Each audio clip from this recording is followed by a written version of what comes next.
Buenos días, mis saludos al presidente de SOFOFA, rector de la Universidad del Desarrollo, acá de PMG.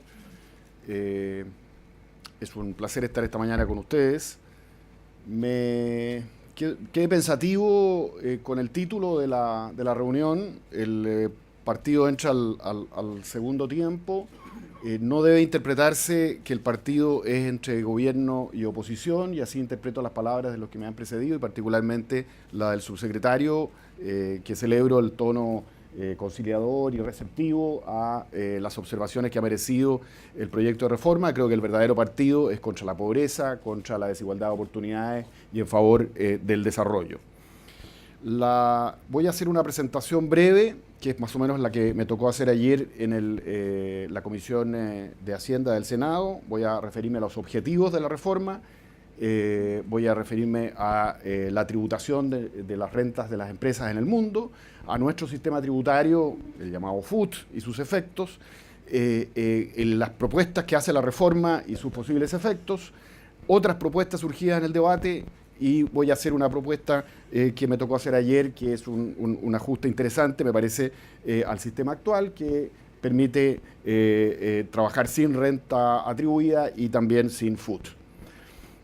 Yo creo que es perfectamente válido allegar 8.200 millones de dólares adicionales al fisco para financiar proyectos sociales prioritarios. Pero creo que la principal fuente de financiamiento del fisco es el crecimiento económico, y si esa reforma, ya sea por la manera como ha sido presentada o por su contenido, termina dañando la capacidad de crecimiento de la economía, haciendo caer el crecimiento, creo que el efecto es recaudar menos, y esa es mi primera preocupación respecto a este debate. Mi segunda preocupación es que también me parece perfectamente válido apuntar hacia una distribución de la renta menos desigual y usar para ello, en alguna medida, impuestos más progresivos. Pero si ello causa menos inversión y menos empleo, la desigualdad, lejos de caer, terminará subiendo. Y esa es mi segunda preocupación, que voy a documentar brevemente a continuación.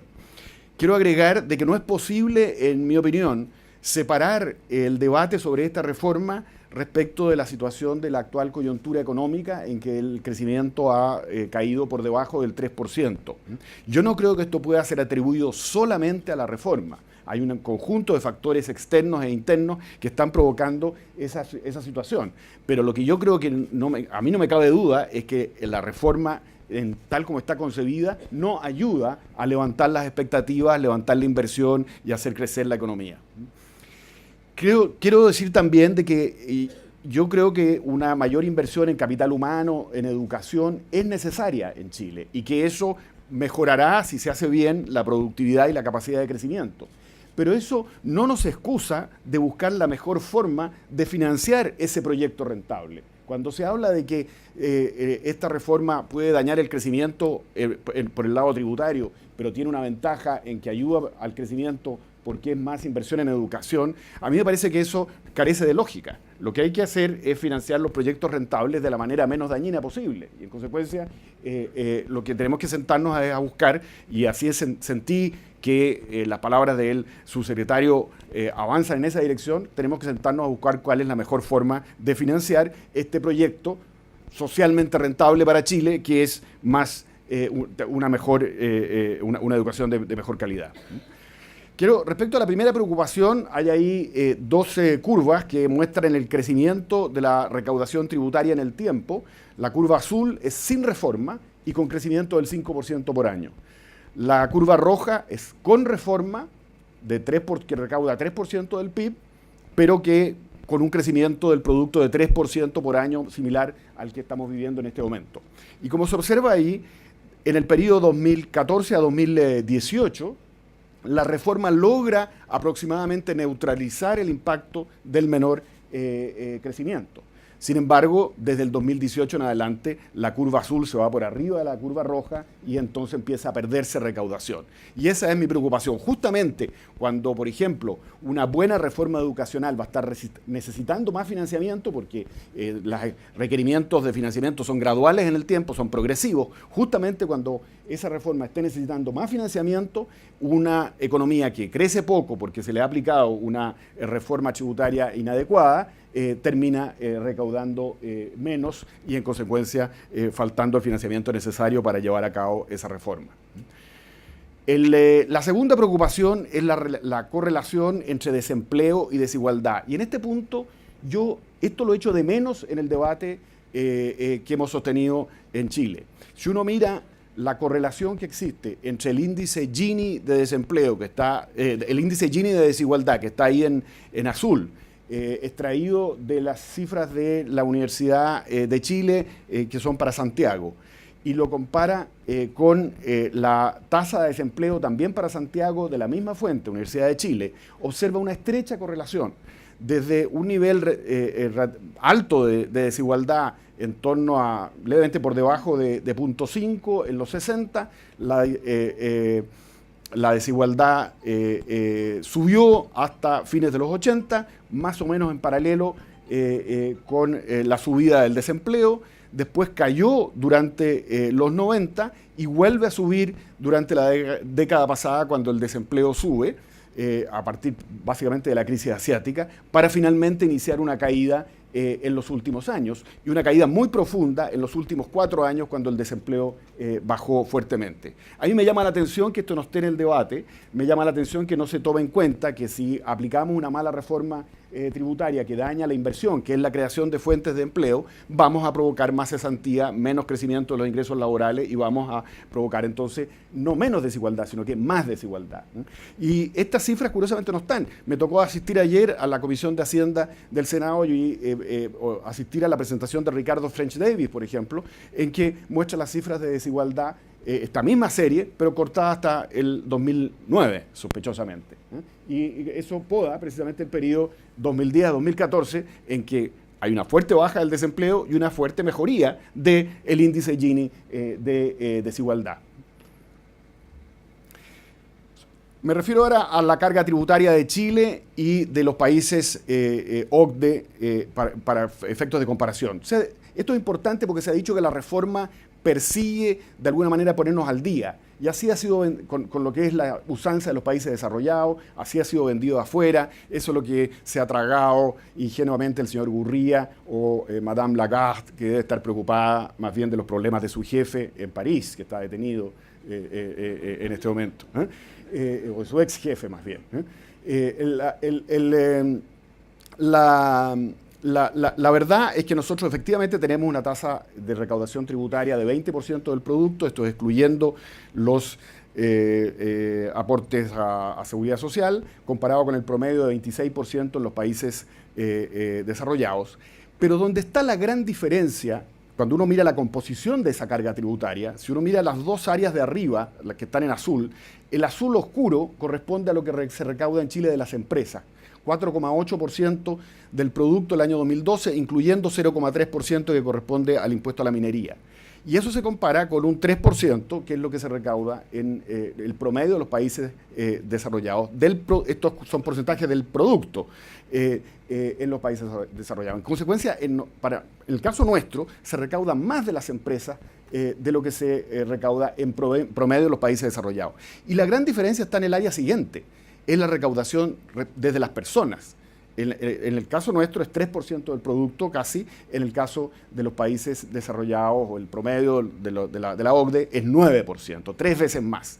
Y la razón es que en esos países los impuestos sobre las clases medias son bastante fuertes, porque tienen clases medias con más capacidad de pago, con más capacidad económica, y en consecuencia pueden pagar impuestos más altos, y la contrapartida de eso es que el Estado les ofrece a esos sectores buenos bienes públicos. Su contrato social es: yo, Estado, le pongo a usted más impuestos, pero le ofrezco mejores bienes públicos. Eso es muy distinto a lo que se está planteando acá en Chile, que es cobrarle esos impuestos a las empresas, porque al cobrar los impuestos a las empresas no son las empresas, que son personas jurídicas, las que terminan pagando. Lo que terminan pagando son, a través de más desempleo o menos inversión, etcétera, el resto de la sociedad. Y esa forma no es la que se ha usado para en estos países más avanzados que nosotros. Nosotros gradualmente, a medida que vamos desarrollándonos, podemos ir de a poco haciendo más fuerte la carga tributaria sobre las personas y por esa vía atender la mayor demanda que pueda surgir de bienes públicos.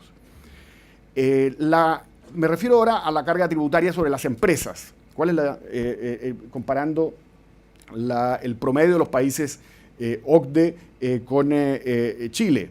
En el promedio de los países OCDE, las empresas pagan 25% sobre la utilidad retenida, como impuesto tanto a nivel nacional como estadual.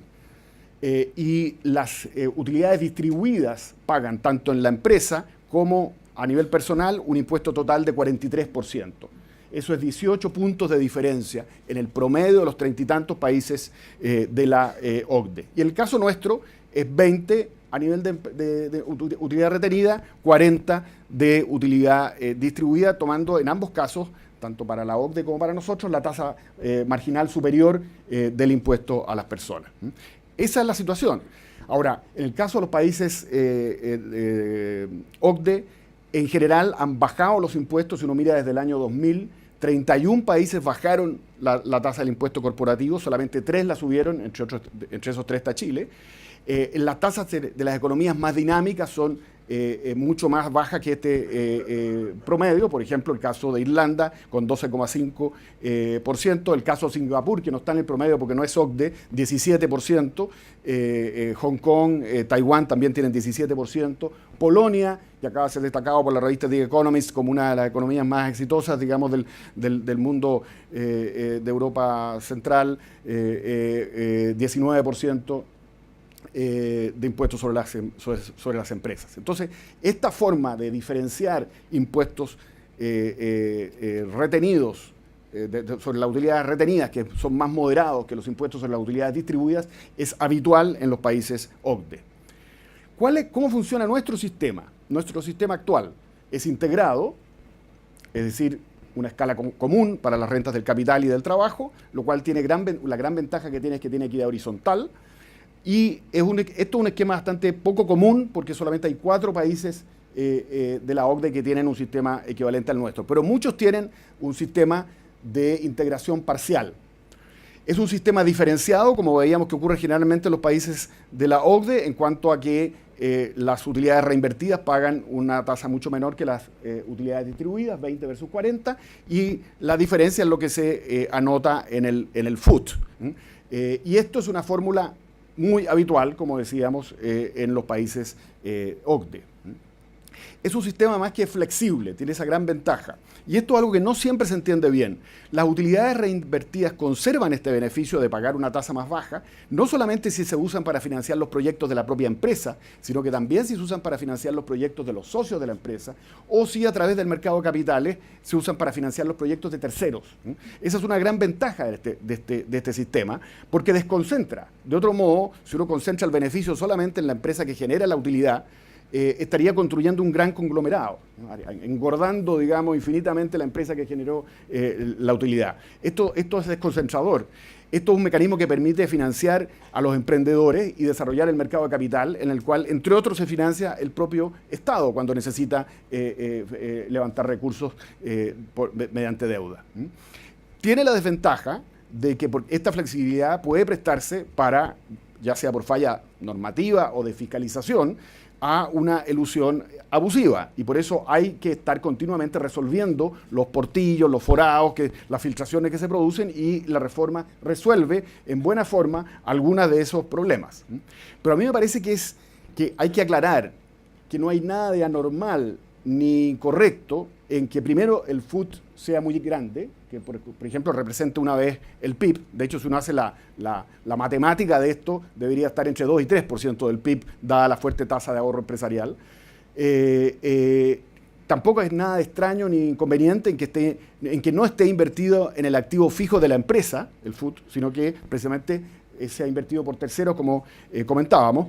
Por ejemplo, la evidencia que mostró el ministro de Hacienda en la Comisión de Hacienda del Senado, cuando mostró de que las empresas que más aumentan el FUT no son las que más aumentan su inversión en activos fijos, en mi opinión no prueba nada. Simplemente la gracia del sistema es que pone estos recursos ahorrados por las empresas para que sean usados ya sea por ella o por terceros.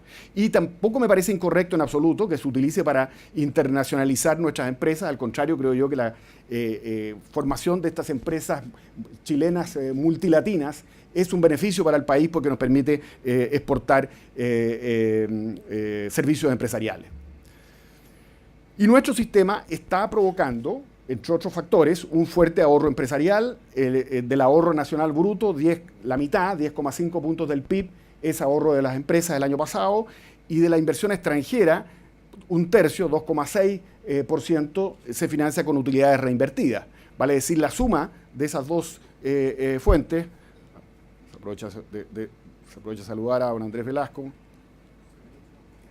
Bien, pues, Está bien. Hemos tenido muchos debates parecidos, así que ya nos podemos suponer lo que el otro dice. No, eso no es cierto. Fontaine siempre tiene un Así que la suma del financiamiento, del ahorro que está financiando inversión, proviene 10,5% del PIB de ahorro nacional, o sea, de las empresas nacionales, y 2,6% de las empresas extranjeras que operan en Chile. Esos 13% del PIB es más de la mitad de lo que está financiando la inversión en Chile. O sea, la suma del ahorro es muy importante y en consecuencia cuando hablamos que esta reforma puede afectar el ahorro, estamos hablando de que afecta efectivamente a algo muy significativo. ¿Qué propone la reforma? Como ustedes saben, a través de este concepto de la utilidad atribuida, lo que hace en el fondo es que la tributación de las rentas provenientes de las empresas es la misma, ya sea se distribuyan utilidades o se mantengan en la empresa, y la tasa a la cual se aplica en ese caso es la del lugar complementario, que llega hasta 35% de esas utilidades.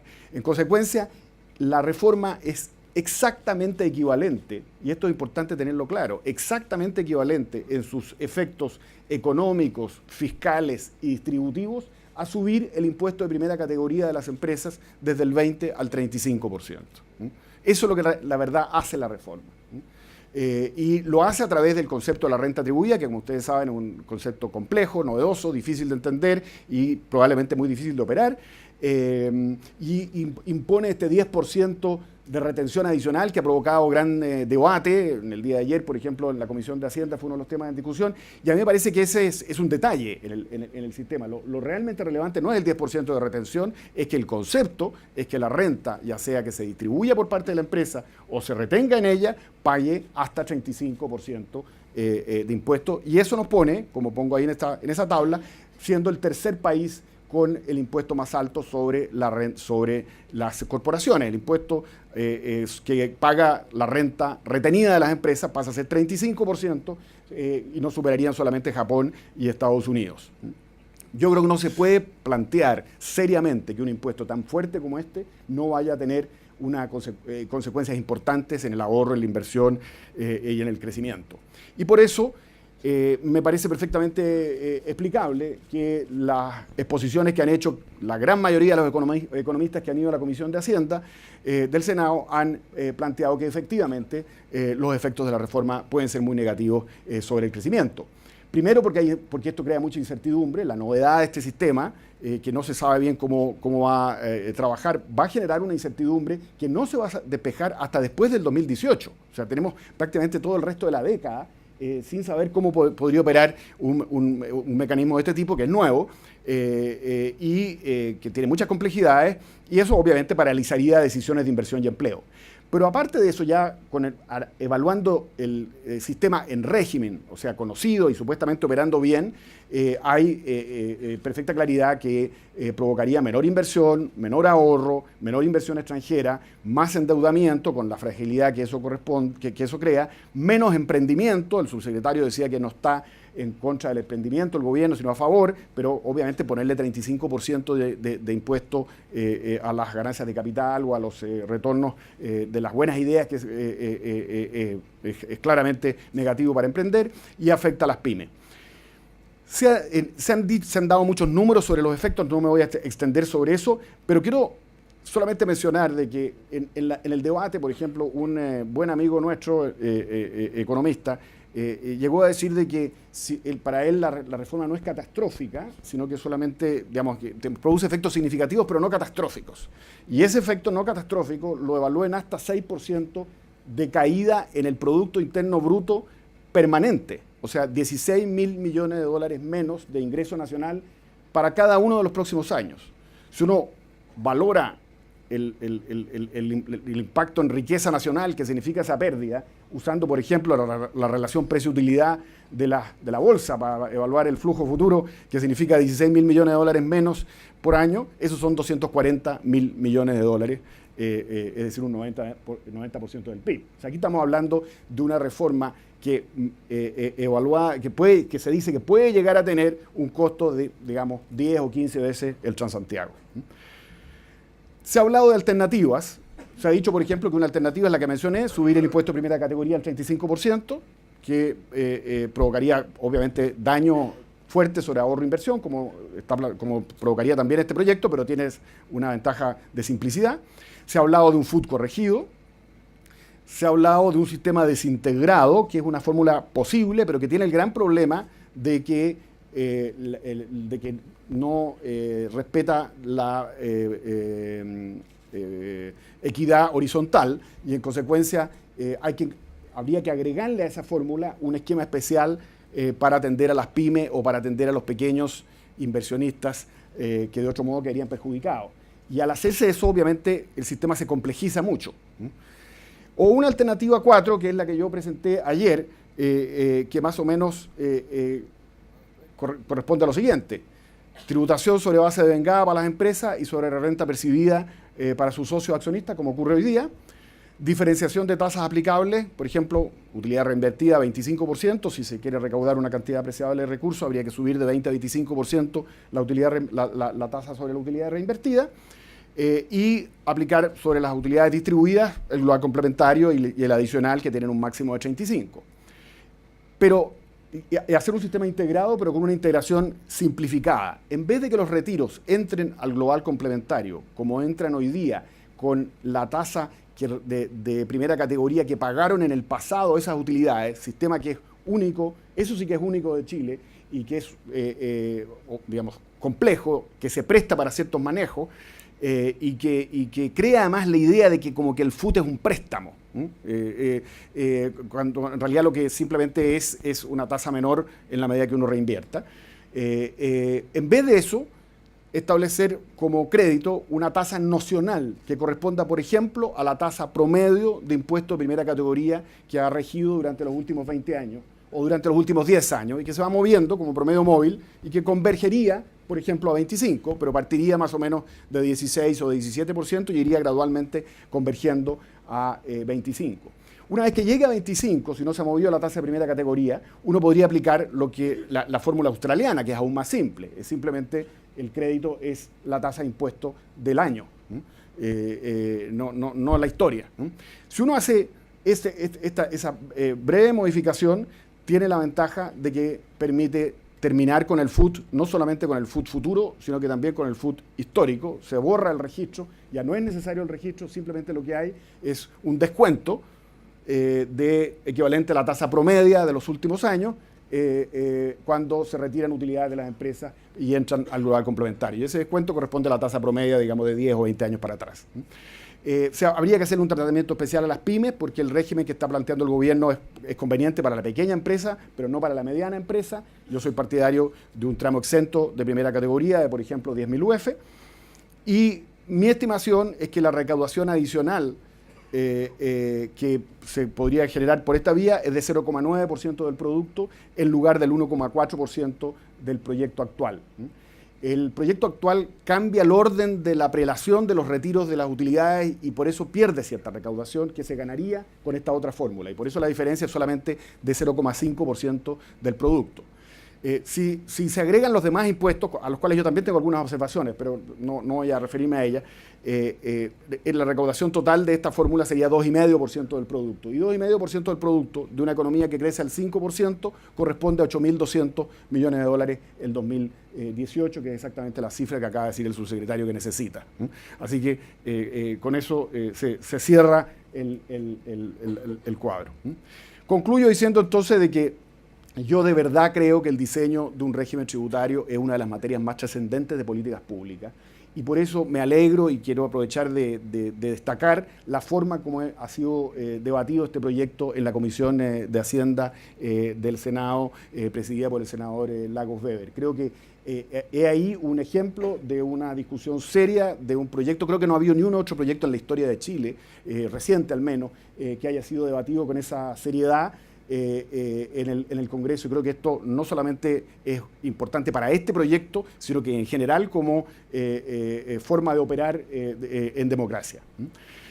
Creo que el régimen tributario determina los estímulos para desarrollarse o estancarse, para emprender o marcar el paso, para ahorrar o para derrochar, para crear una sociedad más equitativa y al servicio del interés general, y por eso creo que es sumamente importante.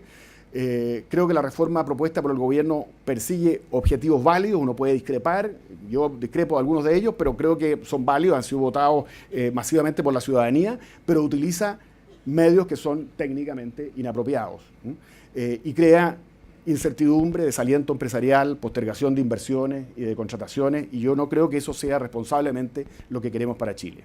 Y entonces reitero mi esperanza de que en el debate parlamentario esta reforma se mejore y mi alegría de oír palabras como las que acabamos de oír del subsecretario que dejan abierta la puerta efectivamente para buscar una mejor solución. Muchas gracias.